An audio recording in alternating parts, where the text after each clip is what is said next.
Welcome back. In Iraq, where attacks are an everyday danger, the United States military is spending a lot of its time guarding against terrorist violence. Thus, there's one group considered to be terrorists by the U.S. government that's actually being protected by American troops. CNN's Michael Ware looks now at a complicated alliance. To the U.S. State Department, these are terrorists based in this sprawling military camp inside Iraq. Yet in an American contradiction, they are also protected by the US military. An Iranian dissident group, they are the Mojahedin-e Khalq, or MEK. The US military police protects us as protected persons under the 4th Geneva Convention against terrorist attacks by the Iranian regime and its agents. While US intelligence hunts and arrests Iranian special forces said to be training and supplying weapons like these to Shia militia in Iraq, the MEK are American allies, opposed to the Iranian regime. Their politics, pro-democracy, with a dash of Marxism and Islamic ideology. To the US, they're valued as sources of much-needed intelligence on Iran's armed forces and nuclear program. But under US law, they're listed as a foreign terrorist organization, meaning no American can deal with them. US banks must freeze their assets, and any American giving them any support, even transport, commits a crime. Yet their regular supply runs to Baghdad are given US military escorts. The trips for procurement of logistical needs also take place under the control and protection of the MPs. Military police escorts because, as these US documents show, coalition forces regard them as protected persons under the Geneva Convention. An American 2-star general writes that the coalition remains deeply committed to the security and rights of the protected people of Ashraf.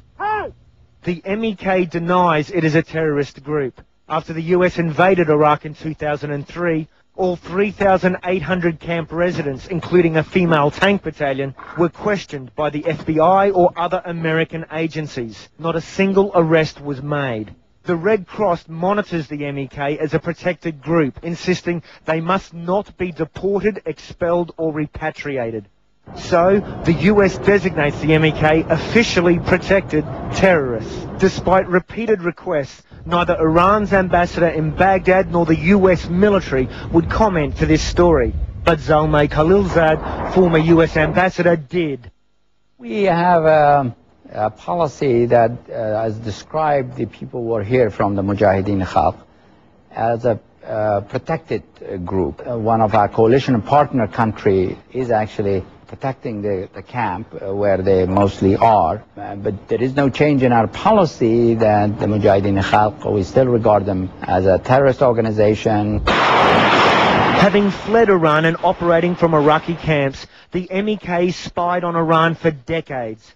Their movement credited with exposing Tehran's secret nuclear program. In the 2003 invasion, Green Berets arrived at their camp to find gardens and monuments, plus more than 2,000 well-maintained tanks, armoured personnel carriers, artillery, anti-aircraft guns and vehicles. All quickly surrendered under a ceasefire agreement, an agreement that also guaranteed their safety. Everyone's entry to the camp and his departure are controlled by the US MP force. The MPs haven't approved journalist entry to the base, Camp Ashraf, north of Baghdad. 2 years ago, Time magazine photographer Yuri Kozyrev and I snuck past US sentries to see the camp for ourselves. This video, recently shot by the MEK, shows not much has changed, and Camp Ashraf remains one of the best-kept army facilities in Iraq. Meanwhile, both Iran and Iraq accuse the MEK of ongoing terrorist attacks, and the Shia-dominated Iraqi government wants them out.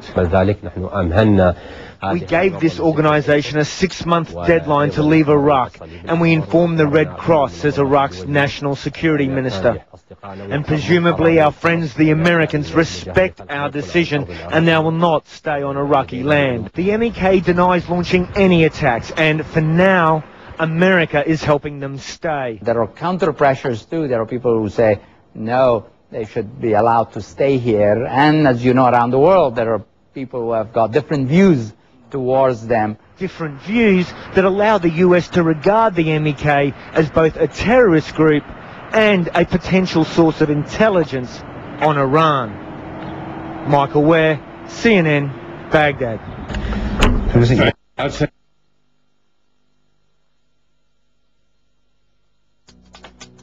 There are at least 12 to 14 million blind people in